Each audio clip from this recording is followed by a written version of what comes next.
تو آج ہم سب سے بہترین عمل انجام دینے کے لیے بیٹھے ہوئے ہیں۔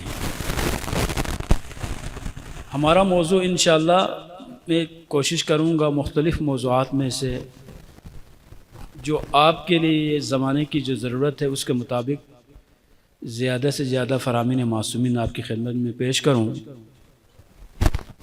سے پہلے ہمارا ایک تصور موجود ہے، ایک فکر موجود ہے جس کو ہم کہتے ہیں انتظار، اور انتظار سے ہمارے معاشرے میں لوگ یہ خیال کرتے ہیں بس ایسے بیٹھے رہنے کا نام انتظار ہے۔ بیکاری کو، بے ہدف وقت گزارنے کو، یا زیادہ سے زیادہ مسجد میں آ کر 4-5 نعرے جو ہم لگاتے ہیں، ہم یہ سمجھتے ہیں کہ بس یہ انتظار ہو رہا ہے اور ہم منتظر ہیں اور ہم اپنے وقت کے امام کا انتظار کر رہے ہیں۔ بیکاری انتظار ہے ہی نہیں ہے۔ رسالت مآب کی یہ حدیث ہے اور یہ فریقین کی روایات میں موجود ہے۔ یہ بہت ساری روایات امام زمان کے بارے میں، یہ تھوڑی دیر پہلے ہم بھی بات کر رہے تھے کہ شیعہ اور سنی دونوں کی کتب معتبرہ میں جو روایات امام زمان کے بارے میں ہیں وہ 6000 سے زیادہ ہیں، اور یہ شہید محمد باقر الصدر فرماتے ہیں، ایک عظیم محقق۔ تو ہم ان 6000 احادیث میں سے کتنی احادیث کے بارے میں علم رکھتے ہیں؟ فرماتے ہیں احب الاعمال الی اللہ تعالی، خدا کے نزدیک سب سے زیادہ محبوب عمل ہے۔ اب میں ایک سوال کرتا ہوں، خدا کے نزدیک محبوب ترین، پسندیدہ ترین اعمال میں سے سب سے زیادہ جو عمل ہے وہ امام زمان کا انتظار کرنا ہے۔ تو امام زمان کا انتظار کرنے کو اتنا زیادہ خدا کا محبوب قرار دے دیا ہے، تو میں یہ سوال کرتا ہوں وہ محبوب اعمال کون کون سے عمل ہے؟ تو اس میں نماز بھی شامل ہے، اور روزہ بھی شامل ہے، حج بھی شامل ہے، جہاد بھی شامل ہے، امر بالمعروف بھی شامل ہے، تعلیم بھی شامل ہے، تعلم بھی شامل ہے، تحقیق بھی شامل ہے۔ یعنی جس عمل کو خدا پسند کرتا ہے ان تمام اعمال میں سے خدا کو جو عمل سب سے زیادہ پسند ہے وہ امام زمان کا انتظار ہے۔ تو ایک سوال جو پیدا ہوتا ہے، سوال یہ ہے کیا ہم امام زمان کا انتظار کرنے کے لیے مسجد کے ایک کونے میں بیٹھ جائیں اور بیٹھیں گے تو یہ انتظار ہوگا، یا انتظار ہم کیسے کریں؟ ایک خاتون جو گھر میں کھانا پکاتی ہے، اس کے پاس ہم جس انداز میں سوچتے ہیں اس کے پاس وقت ہی نہیں ہے۔ اس کی پوری جو ذمہ داریاں ہیں وہ یہ ہے کہ صبح سے شام تک بچوں کو کھلانا ہے، گھر کے مینٹین رکھنا ہے۔ ایک ٹیچر ہے، صبح سے شام تک وہ ٹیچنگ کرتا ہے۔ ایک بزنس مین ہے، کاروباری آدمی ہے، وہ صبح سے لے کر شام تک اپنے کاروبار کے بارے میں ہی مصروف رہتا ہے، اسی کی فکر میں لگا رہتا ہے۔ ایک مزدور ہے، وہ یا تو مزدوری کر رہا ہوتا ہے یا مزدوری کی وجہ سے، تھکاوٹ کی وجہ سے گھر میں سو رہا ہوتا ہے۔ تو کیا یہ جو لوگ ہیں جن کے پاس ٹائم نہیں ہے، کیا وہ لوگ بھی منتظرین میں شامل ہو سکتے ہیں یا نہیں ہو سکتے ہیں؟ اس لیے کہ اس روایت میں کہا ہے احب الاعمال، کہا ہے سب سے بہترین، محبوب ترین، پسندیدہ ترین۔ ایک اور روایت پیش کرتا ہوں، افضل العبادہ، عبادت میں سے جو سب سے زیادہ بافضیلت عبادت ہے وہ انتظار الفرج، انتظار فرج ہے، امام زمان کا انتظار ہے۔ اور انتظار کرنے والے کون ہیں؟ آپ انتظار کر رہے ہیں، امام زمانہ کا انتظار ائمہ اطہار خود کرتے رہے ہیں۔ حتیٰ کہ روایات موجود ہے امام صادق صلوات اللہ وسلام علیہ سے، صلی علی محمد، مولا فرماتے ہیں یہ میری چاہت ہے، یہ میری آرزو ہے کہ میں اس عصر ظہور کو پاؤں اور پا کر میں اس امام کی خدمت کروں۔ صادق آل محمد، دنیا میں آج بھی جہاں پر علم اگر پہنچا ہوا ہے، اسلام کا اگر کوئی نام ہے تو اس امام کی وجہ سے ہے۔ وہ امام فرماتے ہیں اگر مہدی دوران کی جو حکومت ہے وہ حکومت اگر اس حکومت کے وقت مجھے اگر موقع مل جائے تو امام صادق امام زمان کی خدمت کرنے کو اپنے لیے باعث شرف سمجھتے ہیں۔ امیر المومنین کے فرامین میں موجود ہے نہج بلاغہ میں، تو کبھی فرماتے افضل الاعمال، کبھی کہتے ہیں افضل اعمال امتی، میری امت کے جو اعمال ہیں ان میں سے سب سے بہترین، کبھی عبادت، اس قسم کی تعبیرات ہمیں ملتی ہے۔ حتیٰ کہ یہاں تو لکھا ہوا ہے کہ جو امام زمان کا انتظار کرتے کرتے دنیا سے اگر کوئی اٹھ جاتا ہے تو اس کو وہ ثواب ملے گا جو پیغمبر اکرم کے ساتھ جہاد میں شریک ہو اور شہادت کے منصب پر فائز ہو۔ اور امام کا انتظار کرتے کرتے دنیا سے اٹھ جاتا ہے تو خود ائمہ فرماتے ہیں وہ ایسا ہے کہ وہ ایک ہی خیمے میں امام زمان کے ساتھ رہتا ہو اور رہ کر اس کی موت واقع ہوئی ہے۔ کل یا تیسری روایت میں فرمایا امام زمان کا انتظار کرنے والا ایسا ہے کہ گویا وہ اپنا جو خون ہے وہ خون کو خود امام زمان کے اس نہج پر، اس تحریک میں اس نے اپنا خون بہایا ہے۔ انتظار کرنے والے کو کبھی شہید کے ساتھ جوڑا جا رہا ہے، کبھی بہترین عمل انجام دینے والوں کے ساتھ جوڑا جا رہا ہے، اور کبھی کہتے ہیں محبوب ترین عمل ہے۔ اس کا مطلب ہے کہ آپ خوش نصیب افراد ہیں جو اپنی زندگی میں جتنے بھی اعمال، ابھی آپ نماز پڑھ کے آئے ہیں، روزہ بھی کر رکھیں گے، جتنے بھی اعمال آپ انجام دیں گے تو آپ بہترین عمل کر رہے ہیں۔ لیکن میرا سوال یہ ہے، جس طرح سے میری نماز کے لیے ٹائم چاہیے، میرے روزے کے لیے ٹائم چاہیے، میں حج کرنا چاہتا ہوں تو مجھے ٹائم چاہیے، تو میں امام زمان کا انتظار میں کیسے کروں؟ تو یہ سوال بہت آسان ہے۔ اس کا مطلب یہ ہوا کہ جو لوگ نیک عمل بجا لاتے ہیں، جو لوگ نیک عمل بجا لاتے ہیں ان کو چاہیے امام زمان کا انتظار کریں، اس لیے امام کا منتظر بن جاتا ہے تو اس عمل کی قیمت لگ جاتی ہے۔ جو لوگ نماز ہی نہیں پڑھتے، دین کی طرف آتے ہی نہیں ہے، ان کی تو کوئی حیثیت ہی نہیں ہے، آپ لوگوں سے خطاب ہے۔ اس لیے کہ آج کل کے مینجمنٹ بھی سائنس میں بھی کہتے ہیں نا، ایفیکٹیونیس اور ایفیشنسی کی بات کرتے ہیں، کہتے ہیں یار منیمم، کم سے کم ہم خرچہ کریں، اس کو کہتے ہیں کم خرچ بالا نشین، ہے یا نہیں ہے؟ اگر آپ 500 روپے میں 5 لاکھ کی کوئی چیز آپ کو مل جائے تو آپ کیا کہیں گے؟ خوش ہوں گے یا نہیں ہوں گے؟ یہ تو سب کو سمجھ میں آتا ہے۔ تو اس میں بھی یہی فرما رہے ہیں، کیا فرما رہے؟ سب سے بہترین عمل انتظار ہے۔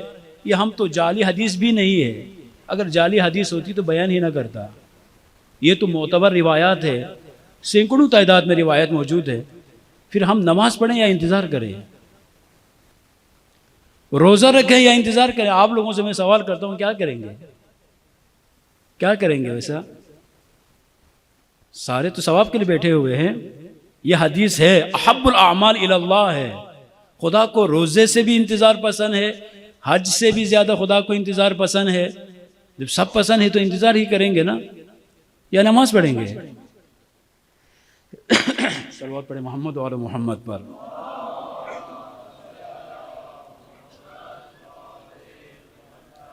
تو عزیزان محترم، انتظار ہر عبادت میں شامل ہے۔ میں آپ کو بتا دیتا ہوں، ایک مزدور کس طرح سے مزدوری کرتے ہوئے انتظار کی اس کیفیت سے اپنے آپ کو گزار سکتا ہے، کس طرح سے وہ منتظر امام زمان بن کر مزدوری کرتے کرتے پیغمبر کے ساتھ جہاد میں شریک ہو سکتا ہے۔ ایک کاروباری آدمی کاروبار کرتے کرتے امام زمان کے اس خیمے میں جا کے بیٹھ سکتا ہے۔ ایک خاتون گھر میں بچوں کی تربیت کر کر کے اس طرح سے کس طرح سے امام زمان کے لیے ایک سپاہی بن سکتی ہے۔ ایک پروفیسر یونیورسٹی میں ٹیچنگ کرتے کرتے وہ ایک امام زمان کا سپاہی بن سکتا ہے۔ تو عزیزان محترم، انتظار ایک مثبت چیز کا نام ہے، انتظار ایک نیگیٹو، ایک منفی چیز نہیں ہے، انتظار بیکاری کا نام نہیں ہے، انتظار غیبت کا نام نہیں ہے، انتظار جھوٹ کا نام نہیں ہے۔ اگر ایک کاروباری آدمی کاروبار کرتے ہوئے امام زمان کے اس انتظار کی کیفیت میں امام کو اپنے ذہن میں بٹھا کر سچ اور جھوٹ میں فرق کرتے ہوئے ملاوٹ سے چیزوں کو صاف رکھ کر جب ایک مشتری کے ہاتھوں میں صحیح قیمت بتا کر جب یہ کوئی چیز دے رہا ہے، اس کا مطلب ہے کہ یہ منتظر امام زمان ہے۔ ایک نمازی مسجد میں نماز پڑھنے کے لیے آتا ہے، اس کو وضو کرنے کا طریقہ نہیں آتا، اس بندے کو غسل کرنے کا طریقہ اسے نہیں آتا، اس بندے کو واجبات وضو کا پتہ نہیں ہے، شرائط نماز کا پتہ نہیں ہے، وہ تمام تر احکام شرعیہ کو سیکھ کر صرف واجب چیزوں کو سیکھ کر مسجد میں آتا ہے، آگے پیچھے بیٹھے ہوئے بندوں کو دکھانے کے لیے نہیں، خدا کا اپنے آپ کو خدا کی مخلوقات میں شامل کر کے عبد خدا قرار دے کر جب سجدے میں سر رکھتا ہے، اس کا مطلب ہے وقت کا یہ امام کا انتظار کر رہا ہے۔ ایک خاتون گھر میں کھانا پکا رہی ہے، کھانا پکاتے وقت یہ پوچھے بغیر کہ میرا شوہر زیادہ سے زیادہ کیا کماتا ہے، اس چیز کے بدلے میں اگر وہ پہلا یہ سوال کرے جو چیز گھر میں لے کے آ رہا ہے وہ حلال ہے یا حرام ہے، کرپشن کے پیسے ہیں یا اپنی کمائی کے پیسے ہیں، جب وہ یہ سوال کرے گی، سوال کرنے کے بعد جب گوشت آ جائے، کوئی بھی چیز آ جائے، وہ پاک ہے یا یہ نجس ہے، پاکیزگی اور نجاست کا خیال رکھتے ہوئے وہ یہ ایک طرف سے تو کھانا پکا رہی ہوگی، ساتھ ساتھ امام زمان کے ان سپاہیوں میں شریک ہو کر امام کی خدمت بھی کر رہی ہے۔ انتظار اسے کہا جاتا ہے، اور یہی انتظار چاہیے تھا۔ انتظار ایک امید کا نام ہے۔ ابھی پوری دنیا میں اس وقت سب سے بڑا، سب سے خطرناک چیز کیا ہے؟ موت سب سے زیادہ جس چیز کی وجہ سے واقع ہو رہی ہے اور ہوگی، وہ کیا چیز ہے؟ یہ کورونا کے دنوں میں بھی بہت سارے ایسے ممالک دنیا میں موجود ہے کہ جہاں پر کورونا کی وجہ سے اتنی موت واقع نہیں ہوئی اموات، لیکن اس چیز کی وجہ سے موت زیادہ واقع ہوئی ہے۔ ابھی ہر گھنٹے میں لوگ مر رہے ہیں، کس وجہ سے مر رہے ہیں؟ نا امید کی وجہ سے، نا امیدی کی وجہ سے، ڈس اپوائنٹمنٹ کی وجہ سے۔ اور یہ فیوچر میں آپ دیکھیں گے جاپان مثلا، جاپان میں سب سے زیادہ خودکشی جاپان میں لوگ کرتے ہیں، اور وہاں پر ایک جنگل ہے، وہ جنگل بنا ہی اس لیے ہے کہ وہ خودکشی کے لیے مشہور ہے، لوگ سارے وہاں جاتے ہیں، وہاں جا کر خودکشی کرتے ہیں۔ اور یہ بڑے گئے، یہ ان پڑھ لوگ نہیں خودکشی کرتے ہیں، پڑھے لکھے بڑے بڑے ڈاکٹرز، مثلا یو کے میں سب سے زیادہ خودکشی کون کرتے ہیں؟ وہ ڈاکٹرز حضرات کرتے ہیں۔ تو ہمارے ہاں جو جاب نہ ملنے کی وجہ سے لوگ خودکشی کرتے ہیں یا اپنے آپ کو مارتے ہیں وہ کم ہے، وہاں پر پہلے سے سیٹل لوگ جو خودکشی کرتے ہیں وہ زیادہ ہے۔ اور یہ کیوں کرتے ہیں؟ وجہ کیا ہے؟ نا امیدی ہے۔ بھائی میں ساری محنتیں زحمتیں اٹھا کر آخر میں نے جانا کہاں ہے؟ میں نے کرنا کیا ہے؟ میں کل بھی مشکلات کو برداشت کروں، آج بھی میں کر رہا ہوں، فیوچر میں بھی مشکلات برداشت کرتا رہوں گا۔ ان تمام تر مشکلات کے بعد موت پھر بھی آئے گی، پھر موت آنا ہر حالت میں یقینی ہی ہے۔ تو میں آج زندہ رہ کے کیا کروں؟ مجھے سب سے بہتر یہی ہے کہ میں اپنے آپ کو سوسائڈ کر کے ختم کر دوں۔ آج کل کے الہادی دور میں بھی جتنے ملحد موجود ہیں ان سب کے لیے بہترین آپشن یہ ہے کہ وہ خود اپنے آپ کو مار دے، وہ جی کے کیا کریں گے؟ لیکن جو امام زمان کا انتظار کرنے والا ہے وہ کبھی نا امید نہیں ہوتا، اس لیے کہ آج میں مشکلات برداشت کروں گا، آنے والی نسلیں بھی مشکلات برداشت کریں گی، لیکن آخر میں حکومت ہماری ہوگی۔ دنیا کا خاتمہ بھی آل محمد کے ذریعے ہے، لیکن جیسے جنت میں پہنچیں گے تو حکومت آل محمد کی ہے۔ میں برداشت کروں گا دینی مسئلوں میں تمام تر اگر مجھے محب علی ہونے کی وجہ سے مجھے مسائل کا سامنا اگر کرنا پڑ رہا ہے تو یہ مسائل کچھ بھی نہیں ہے، اس لیے کہ زیادہ سے زیادہ میں اگر مشکلات میں گرفتار ہو جاتا ہوں تو اس کے نتیجے میں میری موت واقع ہوگی۔ اگر مجھے موت آتی ہے تو موت آتے ہی سب سے پہلے جس ہستی سے میری ملاقات ہوگی وہ زندگی بھر میں یا علی کہتا رہا، اسی شخصیت سے ہی میری موت کے وقت میری ملاقات ہے۔ تو ملاقات بھی تو بہت عظیم نعمت ہے، مرے تو بھی علی کی زیارت، جنت میں بھی آل محمد کی حکومت میں، اور زندگی بھی انہی کے نام پر ہم قربان کرتے ہیں، تو ہمیں نا امید ہونے کی ضرورت ہی نہیں ہے۔ لیکن انتظار جو ہم کر رہے ہیں، جس کو ہم نے سب سے بہترین قرار دیا ہے، معصومین چند شرائط کو بھی ذکر کرتے ہیں۔ یہ ایک حدیث ہے، فطوبہ طوبہ لشیعتنا، یہ حدیث غور سے سماعت فرمائیں، یہی یاد کر کے اگر آپ جاتے ہیں تو ہمارے لیے بہت ہے۔ طوبہ لشیعتنا المتمسکین بحبلنا، یا بعض روایات کے مجھے 13 روایتیں موجود ہیں اسی مفہوم کے ساتھ۔ طوبى لشیعتنا المتمسکین بحبلنا یا بولایتنا فی غیبت قائمنا الثابتین علی موالاتنا البراءۃ من اعدائنا اولئک منا ونحن منہم، اولئک منا ونحن منہم وہم رضوا بأننا ائمہ ونحن بہم شیعہ۔ یہ حدیث اس طرح سے فرماتے ہیں، فتوب، یہ بہت تفصیلی روایت ہے، مولا امام صادق یا امام موسیٰ کاظم علیہ السلام کا فرمان ہے۔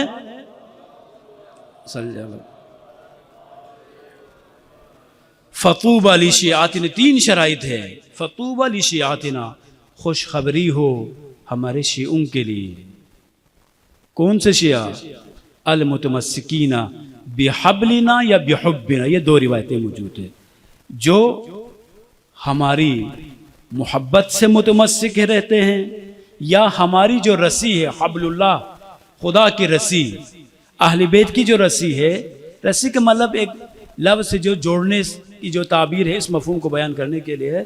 المتمسکین بحبلنا، وہ جو ہماری اس رسی سے جڑے رہتے ہیں، یا جو ہماری محبت میں ہم سے متمسک رہتے ہیں، فی غیبتی قائمنا، ہمارے اس قائم کے غیبت کے دوران، جب مہدی دوران پردہ غیبت میں موجود ہوں تو اس وقت ہمارے جو شیعہ جو محبت اہل بیت کا دم بھرتے ہیں، پہلی شرط یہ ہے کہ اہل بیت کی رسی سے متصل ہو جائے، پہلی شرط یہ ہے کہ محبت اہل بیت آپ کے دل میں موجود ہو، اور دوسری شرط فرماتے ہیں امام موسیٰ کاظم علیہ السلام، الثابتین علی موالاتنا، جو ثابت قدم رہنے والے ہوں، کس پر؟ ہماری محبت پر۔ اور تیسری شرط ہے البراءۃ عن اعدائنا، اور ہمارے دشمنوں سے براءت کا اظہار کرنے والے ہوں۔ میں صرف ترجمہ کرتا ہوں، اس کے بعد آپ کی خدمت میں تشریح پیش کروں گا۔ پھر مولا فرماتے ہیں 3 شرائط جو حبل اللہ ائمہ اطہار کی اس رسی سے متمسک رہے، ایک،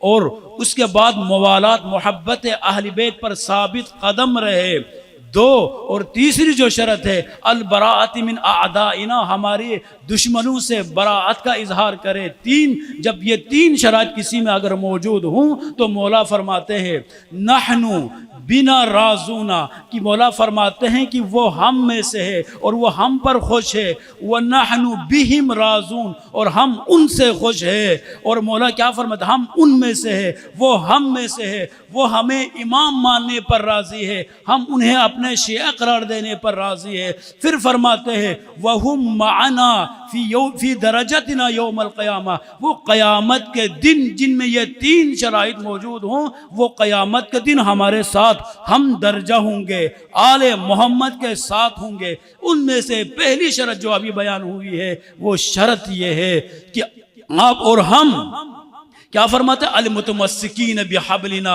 اہل بیت کی جو رسی ہے اس پر ثابت قدم رہے۔ معصومین علیہ السلام فرماتے ہیں امام زمان جب پردہ غیبت میں ہو تو بہت بہت قسم کے مختلف قسم کے سوالات لوگوں کے ذہنوں میں پیدا ہونا شروع ہو جائیں گے. لوگ یہ کہیں گے امام اگر ہے تو کیوں تشریف نہیں لاتے؟ بہت سارے کہیں گے پیدا ہی نہیں ہوئے ہیں. کچھ لوگ کہیں گے امام شہادت کے اس منزل تک، اس منصب پر یا اس شہادت کے اس عظیم رتبے پر فائز ہوئے ہیں. کچھ لوگ کہیں گے کوئی خدا کا ولی نہیں ہے، وہاں پر ظلم ہو رہا ہے، یہاں پر ظلم ہو رہا ہے، امام ہے تو کیوں تشریف نہیں لاتے؟ بعض لوگ اعتقادی اعتبار سے منحرف ہو جائیں گے، نماز کو ترک کریں گے، روزے کو ترک کریں گے، حج کو چھوڑ دیں گے. فرماتے ہیں کہ جب اس قسم کے حالات پیدا ہو جائیں تو اس وقت مولا فرماتے ہیں المتمسکین بحبلنا. قرآن میں بھی کہا نا صراط المستقیم، حبل اللہ المتین امیر المؤمنین کو کہا ہے. تو فرماتے ہیں جو اہل بیت کی رسی سے متصل رہے، متمسک رہے. ایک سوال آتا ہے وہ اہل بیت کی رسی ہی کیا چیز ہے؟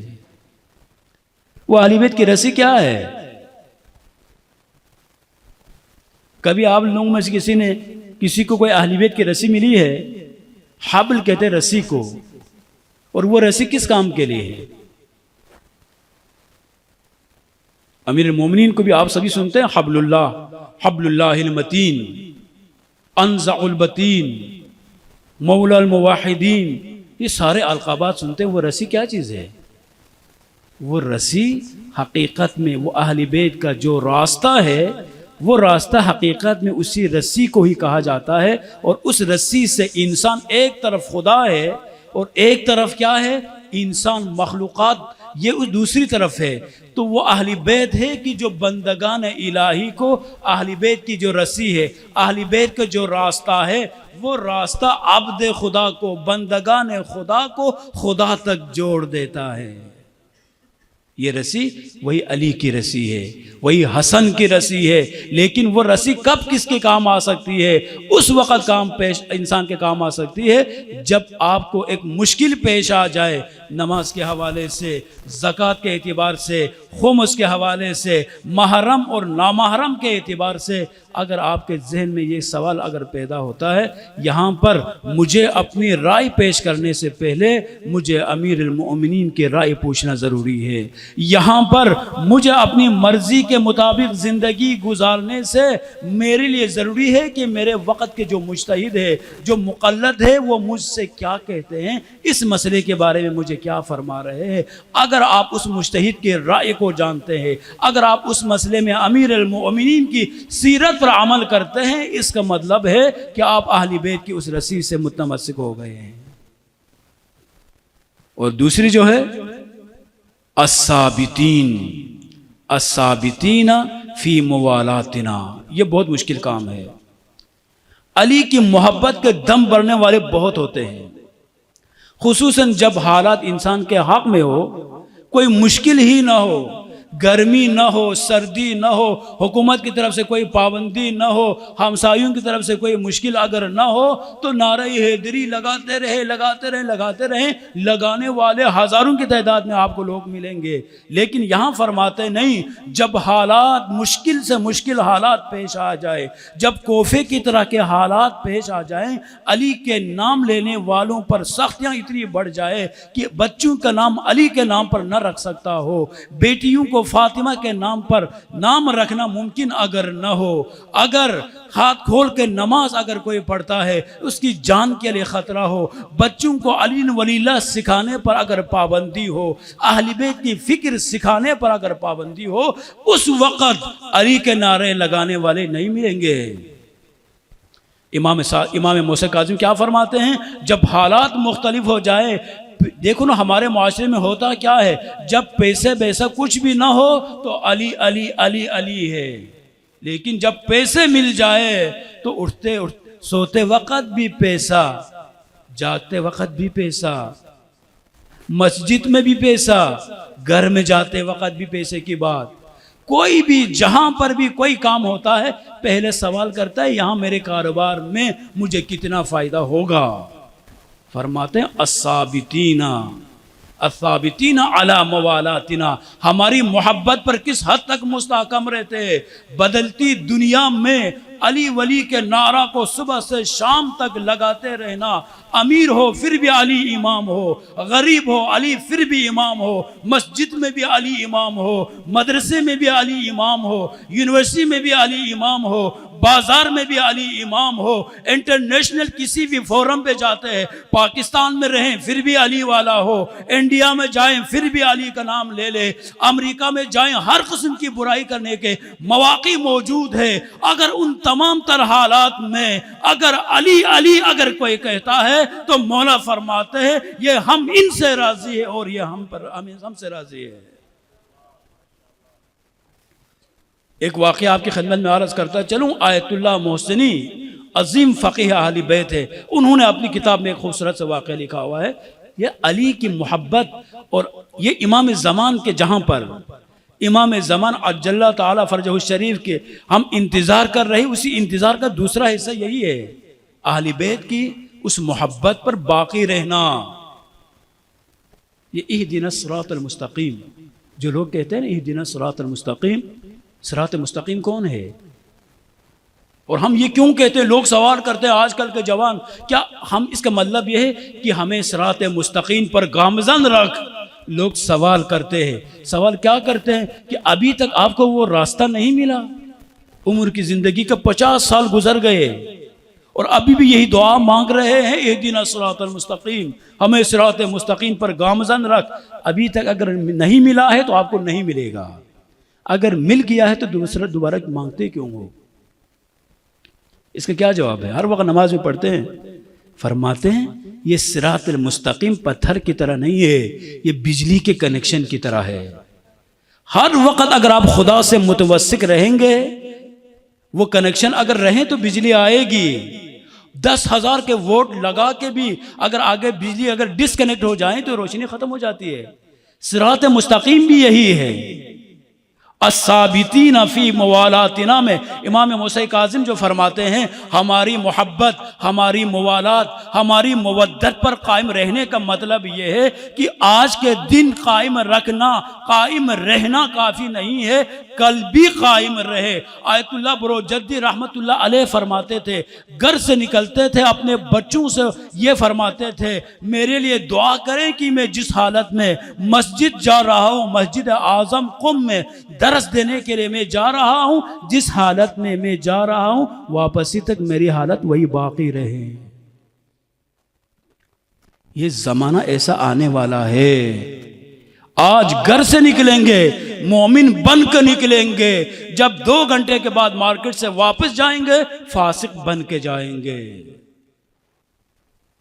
گھر سے نکلے تھے علی علی کا نعرہ لگاتے ہوئے، لیکن جب واپس جا رہے ہوں گے تو کہیں گے یہ علی کس چیز کے امام تھے، میں تو جانتا ہی نہیں ہوں.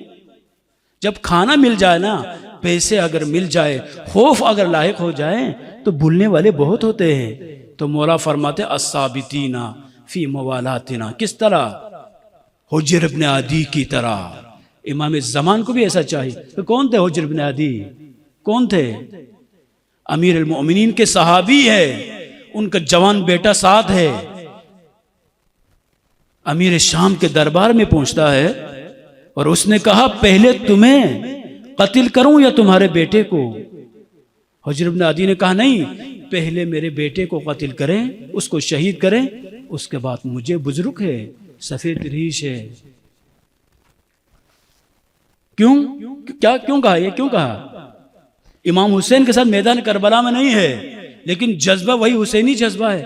وہ اس لیے کہتے ہیں کیوں؟ سوال ہوا، جوان بیٹا ہے، باپ کے سامنے قاتل ہو رہا ہے اور اس کو شہید بھی کیا گیا. کہا میں اپنے بیٹے کو اپنی آنکھوں کے سامنے شہید ہونا پسند کرتا ہوں. کس کے مقابل میں؟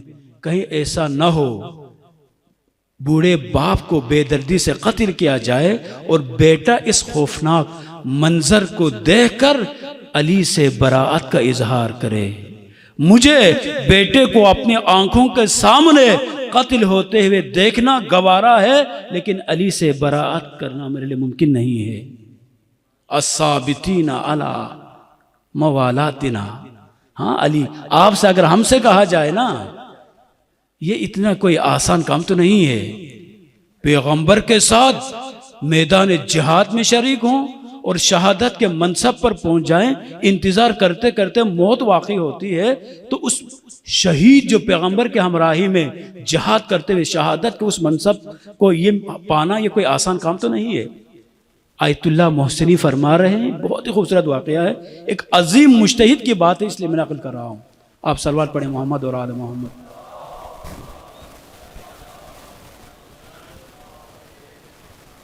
فرماتے ہیں نجف کربلا امام حسین علیہ السلام کے اس روزے پر ایک عالم الدین نماز پڑھاتے تھے، اور لوگ ہماری طرح امام کی ولادت کے شاید ایام ہے، الاجل الاجل الاجل کے نعرے لگا رہے ہیں، اور امام کے ظہور کے لیے دعا کرنا یہ عبادت ہے، یہ ذہن میں رکھیں، لیکن معرفت کے ساتھ ہوگا۔ فرماتے ہیں کہ اس عالم الدین نے یہ کہا کہ الاجل الاجل کہتے ہیں، اگر آپ کے گھر میں الاجل کہہ کر امام اگر آ جاتے ہیں تو آپ تیار ہیں؟ آپ کے موبائل کو امام زمان اگر جوان ہے الاجل الاجل کہہ کر نعرہ لگا رہا ہے، امام زمان اگر آپ سے یہ کہیں یہ موبائل ذرا مجھے دے دے، میں دیکھنا چاہتا ہوں، اس کی ہسٹری کو دیکھنا چاہتا ہوں، یہ جوان کیا کیا دیکھ رہا ہے، تو کیا آپ اپنے موبائل کو امام کی خدمت میں پیش کر سکتے ہیں؟ چاہے وہ جوان بیٹا ہو یا بیٹی ہو، بزرگ ہو یا جوان ہو، کیا آپ یہ کام کر سکتے ہیں؟ کہا کہ زیادہ الاجل الاجل کہنے کے بجائے پہلے اپنی تیاری کو مکمل کریں، اس کے بعد جا کر الاجل الاجل کی صدائیں بلند کریں۔ جیسے انہوں نے یہ کہا، محفل سے لوگ اٹھنے لگے اور سب نے مردباد کا نعرہ لگانا شروع کر دیا۔ ہم تو آپ کے پیچھے نماز پڑھتے رہے، 22 سالوں سے حرم ہے امام حسین میں، اور آج پتہ چلا تو دشمن اہل بیت ہے، امام زمان کا دشمن ہے، اور کہہ رہے ہیں کہ الاجل کا جو ہے نعرہ کیوں لگاتے ہو؟ یہ ہم آپ کے پیچھے نماز نہیں پڑھتے۔ اتنا شور ہوتا ہے، وہ بیچارہ جان اس کی جو خطرے میں جان پڑ جاتی ہے، اور وہاں سے مسجد سے نکل جاتے ہیں۔ لوگوں نے مارنے کے لیے دھمکیاں دی، اور جب یہ گھر پہنچتا ہے تو اپنے بچوں سے کہتا ہے خدا کے لیے دروازہ نہ کھولیں، کہیں ایسا نہ ہو کہ بندے آئیں اور مجھے یہاں پر ذبح کر دیں۔ یہ میں آرام آرام سے کہتا ہوں تاکہ اس میں درس موجود ہے۔ اور اتنے میں وہ گھر پہنچ جاتے ہیں، دستک دینا شروع کر دیا، لوگوں نے دروازہ کھولے، ہم 20 سالوں سے آپ کے پیچھے نماز پڑھ رہے تھے، ہماری نمازیں باطل، وہ جو جائے نماز مصلی ہے اوپر سے گھر کے اندر پھینک دیتے ہیں، اور کہتے ہیں کہ ہمیں ابھی پتہ چلا کہ تو امام زمان کی معرفت ہی نہیں رکھتا، امام زمان کے ماننے والے ہی نہیں ہے، یہ جائے نماز لے لو اور کبھی پھر مسجد نہیں آنا۔ اتنی دھمکی آمیز، دروازہ نہیں کھولتے۔ وہ بیچارہ عالم الدین ہے، کیا کر سکتے ہیں؟ اگلے دن یہی خادم امام حسین جو 22-23 سالوں سے امام حسین کے حرم میں یہ مصلی بچھانے کی ذمہ داری وہ ادا کر رہا تھا، ایک مسئول بھی تھا ساتھ ساتھ، وہ خواب دیکھتا ہے، وہ کہتا ہے اگلے دن وہی آدمی دوبارہ گھر پہ آ جاتا ہے، دستک دینا شروع کر دیا، دروازے کو زور زور سے کھٹکھٹانا شروع کر دیا۔ پوچھا کون ہے؟ کہا میں وہی آپ کی خدمت کرنے والا آدمی ہوں، آپ سے معذرت کرنے آیا ہوں، آپ کو مارنے کے لیے نہیں آیا، خدا کے لیے گھر کا دروازہ کھولے۔ بڑی محنت سماجت کر کے دروازہ کھول دیتا ہے، جیسے دروازہ کھولا آ کر ان کے قدموں میں پڑ جاتا ہے، جو باتیں آپ نے کی تھی وہ سب باتیں ٹھیک تھی۔ تو پوچھا اب کیسے تم کہہ رہے ہو کہ یہ ساری باتیں جو میں نے کی ٹھیک ہے؟ کیا کوئی وحی ہوئی ہے؟ ایک امام سے تمہاری ملاقات ہے؟ نہیں۔ وہ کہتا ہے میں خواب میں سو گیا، یہاں سے آپ کو دھمکی دینے کے بعد میں سو جاتا ہوں تو میں خواب میں دیکھتا ہوں اعلان ہو رہا ہے امام زمان ظہور فرما چکے ہیں۔ یہ بہت بڑے فقیہ نے اپنی کتاب میں یہ واقعہ لکھا ہے، کوئی ایسے ویسے کوئی عام آدمی نہیں ہے۔ علم رجال میں شیعہ احادیث میں بہار 110 جلدوں کو انہوں نے معتبر جو احادیث ہے 8 جلدوں میں صحیح ترین حدیث کو الگ کیا ہے، بہت ہی عظیم شخصیت ہے۔ پھر کہا کہ تمہیں کیسے پتہ چلا کہ میں جو باتیں کر رہا تھا وہ ٹھیک، میری باتیں ٹھیک ہے؟ کہا میں خواب دیکھتا ہوں کہ ایک اعلان ہو رہا ہے کہ امام زمان ظہور فرما چکے ہیں اور امام کے ساتھ دینے والے آ جائیں، میں بھاگتا ہوا امام کی خدمت میں پہنچ جاتا ہوں۔ پہنچنے کے بعد میں نے امام سے کہا مولا آپ کی خدمت میں حاضر ہوا ہوں، جو حکم آپ دینا چاہیں حکم فرمائیں، میں آپ کے حکم پر عمل کرنے کے لیے تیار ہوں۔ میں سب سے پہلے وہ کہتے ہیں میں سب سے پہلے امام کی خدمت میں پہنچا۔ امام نے فرمایا اگر تو میری بات کو ماننے والا ہے، جاؤ جس گھر میں تو رہتا ہے وہ گھر غصبی کا گھر ہے، اس کا مالک کوئی اور ہے، تمہارے آبا و اجداد نے ظلم اور ستم کر کے اس پر قبضہ کیا ہے، گھر اس مالک کو واپس کر دو۔ سمجھ میں آ رہی ہے بات؟ ماؤں کی، بیٹیوں کی، ان کی زمین کو وراثت میں اگر ان کو محروم کر کے اپنے بیٹوں کے لیے جائیداد بنائیں، محلات بنائیں، بڑی بڑی تعمیرات کر کے آپ بیٹھے ہوئے ہوں گے، تو کل امام زمان ہم سے بھی یہ سوال ہو سکتا ہے، ہم سے بھی یہ سوال امام کریں گے کہ جس گھر میں تو بیٹھا ہوا ہے وہ غصبی کا گھر ہے، اس کو واپس کرو۔ عزیزان محترم، کبھی بھی زندگی میں ذہن میں رکھو، علی کے ماننے والے ہیں، مسائل شریعہ سیکھ کے جائے، اس لیے کہ کبھی بھی زمین کے معاملات میں کری حرام کا ارتکاب نہ کرے۔ 2000 روپیہ اگر غصبی بھی کرے تو ادا کر سکتا ہے، اگر وہ راستہ جہاں پر لوگ گزرتے ہیں اس راستے میں سے 1 فٹ اپنے گھر کا اگر آپ حصہ بنائیں گے، پورے گھر میں نماز پڑھنا صحیح نہیں ہے۔ کسی کی جائیداد پر ناجائز قبضہ کر کے 1 مرلہ زمین اگر آپ لیتے ہیں، یہ زمین نسلیں آپ کی اسی زمین کی وجہ سے برباد ہو جائیں گی۔ اس لیے کہ کربلا میں حسین ابن علی نے بھی جب فصیح خطبہ دینے کے بعد فرمایا کہ آخر ان خطبات کا اثر کیوں نہیں ہو رہا، فرماتے وہاں پر قد ملئت بطونہم بالحرام والشبہ، امام حسین کا خطبہ اثر نہیں کر رہا ہے۔ وجہ کیا ہے؟ اس لیے کہ پیٹ میں حرام بھرا ہوا ہے۔ مولا فرماتے ہیں وہ گھر جس میں تو رہ رہا ہے وہ تمہارا نہیں ہے۔ آج جا کر 15 شعبان کی شب ہے، آج ذہن میں رکھو، 1 لمحے کے لیے جب آپ نمازیں پڑھنے لگے ہیں نا، جب میں جاؤں گا آپ کے پاس 5 منٹ ہے تو 5 منٹ سوچیں کہیں ایسا تو نہیں ہے کہ آپ نے بھی کسی کی زمین کا 1 ٹکڑا غصبی لیا ہوا ہو، اسی پر آپ نماز پڑھ رہے ہیں، مجلس عزا ہو رہی ہو، وہاں پر محفلیں ہوتی ہو، وہاں پر بڑا سا محل بنایا ہو، تو یہ امام زمان کی آج کی اس ولادت کو اپنے ذہن میں رکھ کر عہد کرے، مولا میرے پاس کوئی ایسی زمین نہیں ہے کہ جو میں نے کسی سے ناجائز طور پر جس پر قبضہ کیا ہوا ہو، بڑے بڑے سے بڑے گھر ہی کیوں نہ ہو۔ اگر آج کی رات اگر آپ اپنے وقت کے امام سے یہ تجدید عہد کرتے ہیں تو آپ بھی امام زمان کے اس خیمے میں امام زمان کے ساتھ شریک ہوں گے۔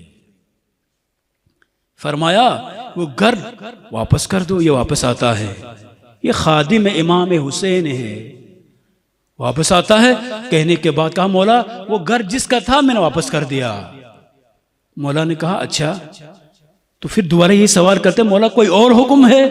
مولا نے فرمایا جو خاتون جس سے تمہاری شادی ہوئی ہے وہ تمہاری رضاعی بہن ہے، اس سے تمہاری شادی نہیں ہونی چاہیے تھی، وہ تم پر حرام ہے، آج اس کو گھر سے باہر نکال دے، وہ گھر نکال دے، ان کو بھی ان سے جدا ہو جائے۔ کتنے لوگ کے بغیر نکاح کے کیا ہے انکاح کی جگہ پر قبلۃ نکاح پڑھ کے نکاح پڑھتے ہیں۔ ہاں، جاہل آدمی سے نکاح پڑھوا لیں تو شادی تو نہیں ہوتی ہے۔ ہمارے معاشرے میں تو ہے، بس عربی آنی چاہیے، یہ کافی نہیں ہے۔ اگر بغیر صحیح طریقے سے نسلوں کو حسینی اگر بنانا ہے، منتظرین امام زمان میں شامل ہونا ہے، تو صحیح عالم دین کو بلا کر صحیح سے عقد اور نکاح پڑھ لے۔ عزیزان محترم، شیخ اعظم انصاری، میں ایک واقعہ بیان کرتا ہوں۔ شیخ اعظم انصاری نجف کے ہمارے پیک کے بڑے بڑے فقہا میں شامل ہے۔ وہ فرماتے ایک دفعہ حرم امیر المؤمنین میں جا رہے ہیں، ایک بچے نے پتھر پھینکا ان کے سر پر۔ شیخ اعظم انصاری نے فرمایا یہ ہزاروں لوگ یہاں سے گزر رہے ہیں، یہ بچہ کسی اور سے کوئی مسئلہ کسی کے لیے پیدا نہیں کر رہا، مجھے اگر پتھر اگر مار رہا ہے اس کا مطلب ہے there is something wrong، کوئی مسئلہ تو ہے۔ ہزاروں لوگوں میں سے اگر کوئی مجھے پتھر مارے، بھائی مجھ میں کون سی چیز ہے جو باقیوں سے مختلف ہے؟ صرف یہ سر پہ امامہ ہے، there is something، کوئی مسئلہ تو ہے۔ جانے کے بعد وقت کے مجتہد، عظیم مجتہد ہے، فرماتے ان کے والدین کے بارے میں پتہ کریں۔ پتہ چلا والدین کو بلا کے لاتے ہیں، مرجع تقلید، ان کے گھر میں والدین کو بلایا، بلانے کے بعد دیکھا، پوچھا نماز پڑھتے نہیں پڑھتے؟ کہا نماز پڑھتے ہیں۔ دونوں والدین عبادت دونوں صحیح طرح سے انجام دیتے ہیں۔ حج روزہ ہر عبادت جس بھی پہلو کو دیکھا تو دونوں ٹھیک تھے. پھر یہ بچہ خراب کیوں ہوا؟ کہا کہ جس مولوی نے ان کا عقد پڑھا تھا ان کو ذرا بلائے. ان کو بلا کے پوچھا تو جتنے بھی عقد ابھی تک پڑھے تھے وہ اپنے ساتھ پڑھ چکے تھے، سارے کے سارے. عقد غلط تھا، نکاح جو پڑھا تھا نکاح غلط تھا، والدین کی کوئی غلطی نہیں تھی، کوئی غلطی نہیں. والدین تو ٹھیک تھے، مولوی صاحب کو غلط نکاح پڑھنے کے نتیجے میں ایک بچہ ایسا پیدا ہوتا ہے جو وقت کے امام کے نائب کو پتھر مار رہا ہے. آج بھی جن جن گھروں میں جہاں پر بچے اگر وقت کے امام کے جو نائبین عام ہے ان کو اگر گالیاں اگر دیتے ہیں نا، جا کر ایک سوشل کام کرنے والے جوان بیٹھے ہوئے ہیں، ریسرچ کریں گے تو یہی نتیجہ نکلے گا، یا تو حرام کی کمائی سے بچوں کو کھلا رہے ہوں گے یا نکاح ہی غلط پڑا ہوگا، اسی لیے امام کے نائبین پر پتھراؤ کرتے ہیں یا ان کی شان میں گستاخی کرتے ہیں. فرمایا جس سے تمہاری شادی ہوئی تھی وہ تو تمہاری رضاعی بہن ہے، اس سے تمہاری شادی ہی نہیں ہو سکتی. ایک لمحے کے لیے پریشان ہو جاتا ہے، گھر تو پہلے سے دے دیا ہے، اب بیوی بھی چلی گئی. پھر بھی کہتے بیوی کے پاس جا کے کہا، مولا نے کہا کیا کرے؟ کہا جب امام نے فرمایا ہے تو یقیناً حرام ہے، میں تم سے جدا ہو جاتی ہوں. اب رہنے کے لیے گھر بھی نہیں ہے اور ساتھ زندگی گزارنے کے لیے زوجہ بھی نہیں ہے. واپس امام کی خدمت میں آتا ہے، مولا وہ بھی میں نے بیوی کو بھی الگ کر دیا اپنے آپ سے، اب فرمائیں کیا حکم ہے؟ مولا نے فرمایا جاؤ تمہارا بیٹا واجب القتل ہے، اس کو مار دو.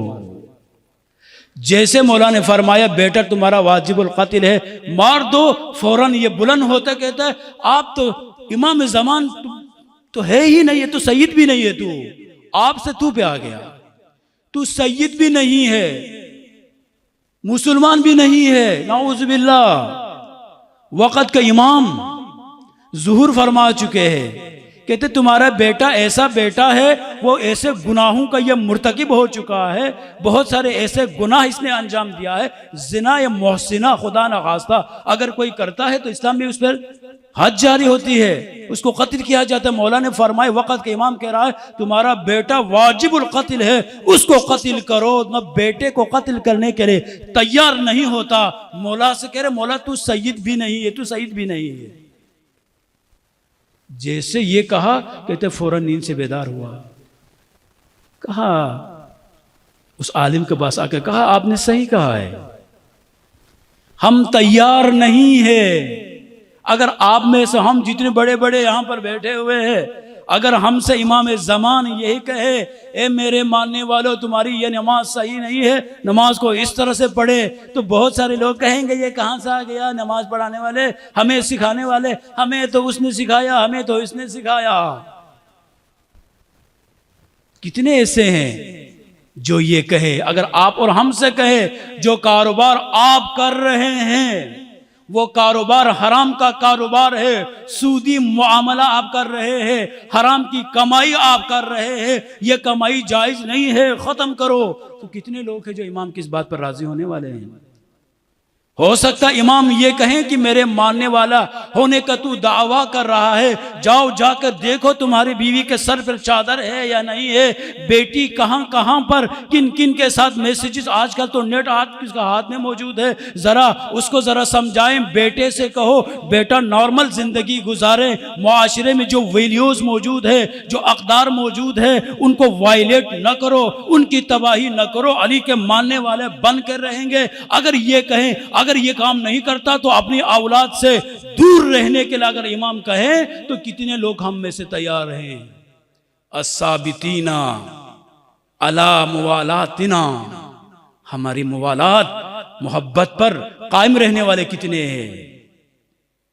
امام زمان کی خدمت میں، امام صادق علیہ السلام کی خدمت میں صلوات پڑھیں محمد آل محمد پر. ایک شخص آتا ہے، آنے کے بعد کہا مولا خراسان میں، خراسان ایران ہے، تو خراسان اتنا بڑا شہر ہے. مولا سے فرمایا مولا یہ خراسان میں آپ کے ماننے والے ہزاروں کی تعداد میں موجود ہے، آپ ان ظالم حکمرانوں کے خلاف جہاد کیوں نہیں کرتے، علم کیوں نہیں اٹھاتے؟ آپ آگے بڑھیں، ہم آپ کے ساتھ دینے کے لیے تیار ہیں۔ مولا نے فرمایا اچھا اتنے زیادہ ہے؟ کہا اتنے زیادہ نہیں۔ مولا نے فرمایا، اس کا نام تھا سہل خراسانی۔ امام صادق فرماتے یہ تندور گرم ہے، اس میں کود جاؤ۔ تندور گرم ہے، اس شعلے وہاں سے بڑک رہے ہیں، کہا تندور کود جاؤ۔ اس نے کہا مولا میں تو نہیں کر سکتا اس طرح سے، تو میں تو جل جاؤں گا، میں نہیں جا سکتا۔ اتنے میں ہارون مکی امام کے صحابی ہے، ہارون جی مولا یہ تندور گرم ہے، اس میں کود جاؤ۔ یہ نہیں پوچھا مولا میں جل جاؤں گا، وہ چلا گیا ادھر تندور میں۔ ادھر سے سہل خراسانی کے دل میں وسوسے پیدا ہو رہے ہیں، وسوسے پیدا ہو رہے ہیں۔ پتہ نہیں وہ تو ابھی راکھ بن چکا ہوگا۔ کافی دیر امام نے باتوں میں مصروف رکھا ان کو۔ اس کے بعد کہا ہارون نکلیں، ایسے نکلے جیسے گئے تھے۔ پھر پوچھا مولا نے سہل یہ بتاؤ اس قسم کے کتنے لوگ تمہارے ساتھ موجود ہیں میرے ساتھ دینے والے؟ مولا اس قسم کا ایک آدمی بھی نہیں ہے۔ امام زمان آج ہمارے انتظار کر رہے ہیں، ہم امام کے انتظار نہیں کر رہے۔ امام انتظار کر رہے کہ ہم ٹھیک ہو جائے تو امام ظہور فرمائیں گے۔ امیر المؤمنین میں بھی فرمایا ہے شیعہ کون ہے، شیعاتنا سننے کے لیے تیار ہے؟ اگر تیار ہے تو ایک دفعہ صلوات پڑھے محمد و آل محمد پر۔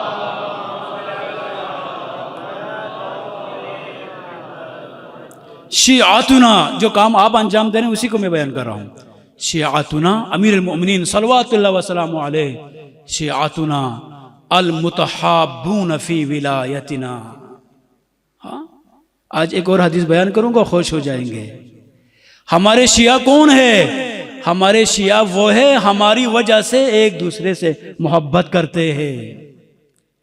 ایک حدیث ہے ہمارے ہاں، حدیث ہے امام صادق صلوات اللہ وسلام علیہ سے مروی ہے، صلی علیہ فرماتے ہیں مولا، جس میں یہ روایت میں فرماتے ہیں اگر کوئی شخص ہماری زیارت کرنے کی قدرت نہیں رکھتا، ہمارے ماننے والوں میں سے کوئی شخص ایسا ہے جو کربلا جا کر امام حسین کی زیارت نہیں کر سکتا، مدینہ جا کر پیغمبر کی زیارت نہیں کر سکتا، نجف جا کر شہنشاہ نجف کی زیارت نہیں کر سکتا، کاظمین میں جا کر، سامرہ میں جا کر، عراق ایران میں جا کر، کہ فرماتے ہیں مولا اگر زیارت اگر نہیں کر سکتا ہے تو کوئی مسئلہ نہیں ہے، اگر یہی مومن جو ہماری زیارت کرنے کی تمنا رکھتا ہے، اگر یہی مومن ہماری محبت رکھنے والے، ہماری مودت دل میں رکھنے والے باقی مومنین سے محبت سے، مودت کے ساتھ، احترام کے ساتھ اگر وہ ملتا ہے، اس کو وہی ثواب عطا کیا جائے گا جو حسین ابن علی کی زیارت کرنے والے کو دیا جاتا ہے۔ آج جب ملیں گے نا عید ختم ہو جائے گی، سب ملیں اسی طرح سے، ملتے جائیں، امام کی زیارت کرنے کا ثواب یہاں پر حاصل کرتے رہے۔ یہ کتنی فضیلت رکھتے ہیں۔ کیا فرماتے المتحابون فی ولایتنا۔ امیر المؤمنین کی جب محبت کی بات آتی ہے، اس حدیث میں بھی کہا ہے، تو پھر شیعہ ہونے کے بعد پھر یہ دیکھا نہیں جائے گا یہ غریب ہے یا امیر ہے۔ جس کے دل میں علی کی محبت ہو وہ سب سے بڑا امیر آدمی ہے۔ اس لیے جس لباس کے ذریعے ہم انسانوں کو پہچانتے ہیں وہ علی کے قدموں کے نیچے ہے۔ المتحابون فی ولایتنا المتبادلون فی مودتنا۔ پیسے خرچ کرتے ہیں، پیسے خرچ کرتے، آپ جو پیسے دیتے ہیں نا تبرک کے لیے، کوئی چھوٹا موٹا نہیں ہے۔ یہ امیر المؤمنین فرماتے ہیں ہمارے شیعوں کی نشانیوں میں سے ایک نشانی یہی ہے کہ وہ ہماری محبت میں ہمارے ماننے والوں پر پیسے خرچ کرتے ہیں، کھانا کھلاتے ہیں، نذر کھلاتے ہیں، نیاز کے نام سے آپ کھلاتے ہیں، جو ایک کپ چائے پلا سکتے ہیں چائے پلائے، پانی پلا سکتے ہیں پانی پلائے، جو کچھ بھی آپ پلائیں گے آپ کے علی ولی کے ماننے والوں میں سے ہونے کی ایک دلیل ہے۔ تو کیا فرماتے یہاں پر مولا فرماتے تھے یہاں پر الثابتین علی موالاتنا، اور تیسری جو چیز سب سے مشکل ہے البراءۃ عن اعدائنا، تیسری شرط یہ ہے کہ وہ ہمارے دشمنوں سے براعت کرتے ہیں. براعت ایک چیز ذہن میں رکھو، براعت اور ہے، گالی دینا اور ہے. یہ اہل بیت اطہار علیہ السلام کے مکتب میں گالی دینا نہ جائز ہے نہ کبھی جائز قرار دے گا. اس لیے گالی وہ دیتا ہے جو پس ہوتا ہے، براعت وہ ہوتا ہے جو اعلیٰ کردار کے مالک انسان بد کردار انسانوں سے براعت کا اظہار کرتا ہے. امیر المؤمنین کی روایت موجود ہے، اگر کوئی میری محبت کی وجہ سے اگر نعوذ باللہ کوئی مجھے ناسزا کہنے کے لیے کہے تو ناسزا کہو، کوئی مسئلہ نہیں ہے. لیکن اگر کوئی کہے علی سے براعت کا اظہار کرے تو میری ولادت طہارت پر ہوئی ہے، لہٰذا مجھ سے براعت کا اظہار نہ کرو. عزیزان محترم، جاننے والے مسائل شرعیہ جان کے جائے. امام زمان کی ولادت منانے کے لیے آئے ہوئے ہیں، جو گالی گلوچ کو اپنی زبانوں پر صبح شام اس کو عام کرتے ہیں، وہ علی کے ماننے والے نہیں ہو سکتے. قرآن کافروں کے خدا کو بھی گالی دینے سے منع کرتا ہے. براعت کا اظہار کرو. براعت کا کمپلیٹلی اس کا تعلق ہے کریکٹر کے ساتھ ہے، کردار کے ساتھ ہے. اگر آپ یہ دیکھتے ہیں کہ معاشرے میں جھوٹ عام ہوتا جا رہا ہے، غیبتیں عام ہوتی جا رہی ہے، فراڈ عام ہوتا جا رہا ہے، تو اگر آپ علی کے ماننے والے ہیں، دشمنان اہل بیت ان کوالٹیز کو اپنے اندر رکھتے ہیں، آپ علی کے ماننے والے ہیں، تو مولا فرماتے ہیں البراءۃ عن اعدائنا، ہمارا دشمن جو جو کام انجام دیتا ہے ہمارے ہاں، اگر ہمارے دشمن بدعتوں کو اگر ایجاد کر رہا ہے، نماز اپنی مرضی کے مطابق اگر بنا رہا ہے، تو علی کے اگر ماننے والا ہے تو اپنی نماز کو ٹھیک طریقے سے پڑھنا، اپنی نماز کو اس انداز میں پڑھنا جس طرح سے حسین ابن علی چاہتے تھے. جب آپ اپنی نماز کو اپنی مرضی کی چیزوں کو شامل کرنے کے بجائے اس نماز اہل بیت کو اگر آپ پڑھتے ہیں، اس کا مطلب ہے کہ آپ دشمنان اہل بیت سے براعت کا اظہار کر رہے ہیں.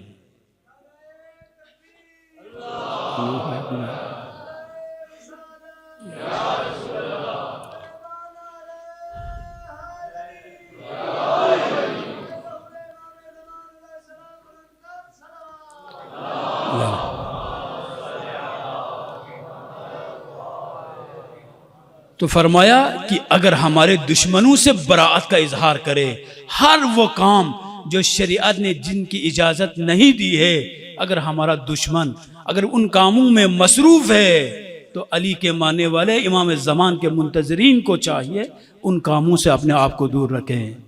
اولا پھر فرماتے کیا؟ اولئک منا، جو یہ تین کام کرتے ہیں، اہل بیت کی رسی سے متمسک ہوتے ہیں، ایک ولایت اہل بیت پر مشکل حالات میں بھی قائم رہتے ہیں.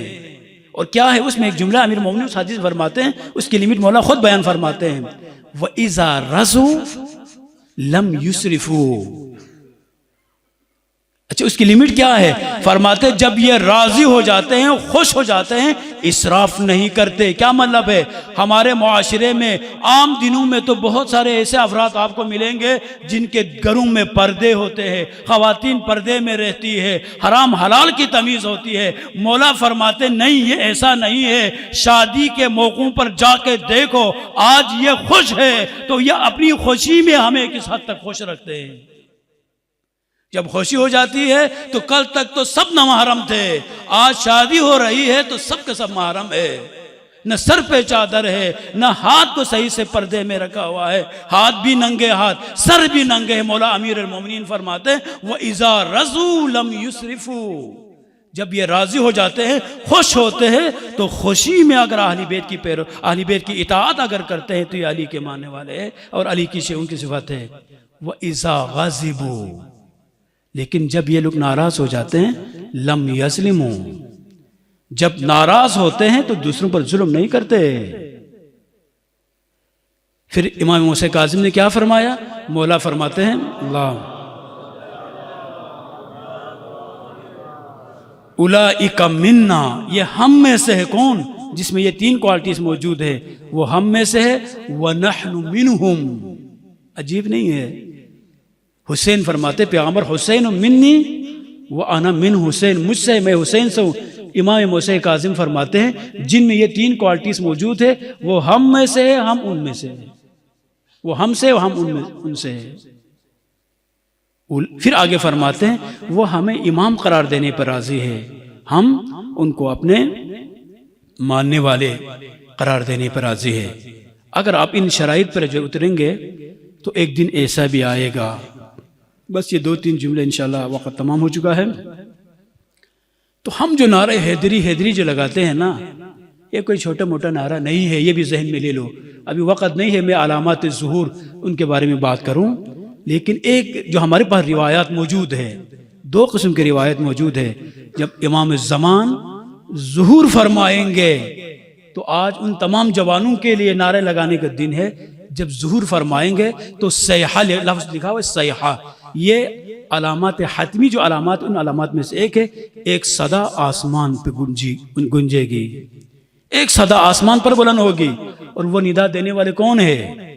جبرائیل امین۔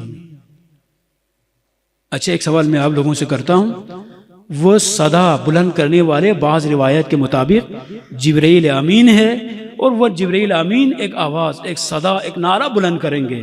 وہ نعرہ کیا ہے؟ کتنوں نے ابھی تک یہ نعرہ سنا ہے؟ کیا نعرہ ہوگا؟ وہ بتا سکتے ہیں کوئی؟ صبح شام جو آپ نعرے لگاتے ہیں نا، امام زمان جب ظہور فرمائیں گے جبرائیل بھی وہی نعرے لگائیں گے، پہنچ گئے ہوں گے۔ 2 روایات ہیں، ان میں کوئی تعارض بھی ٹکراؤ بھی نہیں ہے۔ بعض روایات میں یہ اعلان ہوگا، ہر شخص سنے گا۔ وہ اعلان یہ ہوگا جس کا انتظار ہو رہا تھا وہ اب ظہور فرما چکے ہیں، اب کمر بستہ ہو کے اپنے امام کی خدمت میں پہنچ جائیں۔ ایک یہ ہے، دوسرا عجیب ہے، فرماتے ہیں جبرائیل امین یہ صدا بلند کریں گے، ایھا العالم، اے کائنات میں جو امام کے انتظار کرنے والوں، الحق فی علی و شیعتہ، پہلا جبرائیل امین یہ نعرہ لگائیں گے، پہلا نعرہ یہ ہوگا حق علی اور علی کے شیعوں کے ساتھ ہے۔ تو چھوٹا موٹا نعرہ تو نہیں ہے۔ تو زمین پر نعرے لگانے والے کوئی نعرہ لگائے گا کہ حق علی کے ساتھ نہیں ہے بلکہ حق ان کے ساتھ ہے جو علی کے مقابل میں تھے، اور یہ روایت میں موجود ہے۔ زمین سے جو صدا بلند کرے گا وہ شیطان ہے۔ پھر امام کی خدمت میں کیسے پہنچیں گے؟ فرماتے ہیں اتنی پاور، 313 جو اصحاب باقی، اتنی طاقت آ جاتی ہے۔ یہ معتبر حدیث موجود ہے، فرماتے بادل کو امام زمان خانہ کعبے پر ٹیک لگا کر وہ خطبہ امام دیں گے۔ آپ لوگوں میں سے بہت ساروں نے سنا ہے، الا ومن اراد ان ينظر الى آدم وشیس فہذا انا آدم و شیس۔ مولا فرماتے 8 نعرے ہیں جو آدم اور آدم کے بیٹے شیس کو دیکھنا چاہتے ہیں، میں ہی آدم ہوں، میں ہی شیس ہوں۔ فہل، اور مولا فرماتے ہیں من اراد ان ينظر الى نوح و ولدہ سام، جو نوح اور نوح کے بیٹے سام کو دیکھنا چاہتے ہیں، میں نوح ہوں اور میں نوح کا بیٹا سام ہوں۔ اور جو یہ چاہے من اراد ان ينظر الى ابراہیم و اسماعیل، جو ابراہیم اور اسماعیل کی زیارت کرنے کی تمنا رکھتا ہے، میں وہی ابراہیم ہوں، میں وہی اسماعیل ہوں۔ ومن اراد ان ينظر الى موسیٰ و یوشع بن نون، جو موسیٰ اور موسیٰ کے جانشین یوشع بن نون کی زیارت کرنے کا آرزو رکھتا ہے، میں وہی موسیٰ ہوں اور میں وہی موسیٰ کا جو جانشین یوشع ہوں۔ ومن اراد ان ينظر الى عیسیٰ و شمعون، جو عیسیٰ اور شمعون کو دیکھنا چاہتا ہے، میں وہی عیسیٰ اور شمعون ہوں۔ ومن اراد ان ينظر الى محمد وعلی المرتضی، جو محمد مصطفیٰ اور علی مرتضی کی زیارت کرنا چاہتا ہے، میں محمد مصطفیٰ اور علی مرتضی ہوں۔ اور جو ومن اراد ان ينظر الى الحسن والحسین، جو حسن اور حسین کی زیارت کرنا چاہتا ہے، میں حسن اور حسین ہوں۔ اور آگے فرماتے ہیں جو حسن اور حسین کے بعد باقی ائمہ اطہار کی زیارت کرنا چاہتا ہے، میں وہی باقی تمام ائمہ اطہار ہوں۔ یہ امام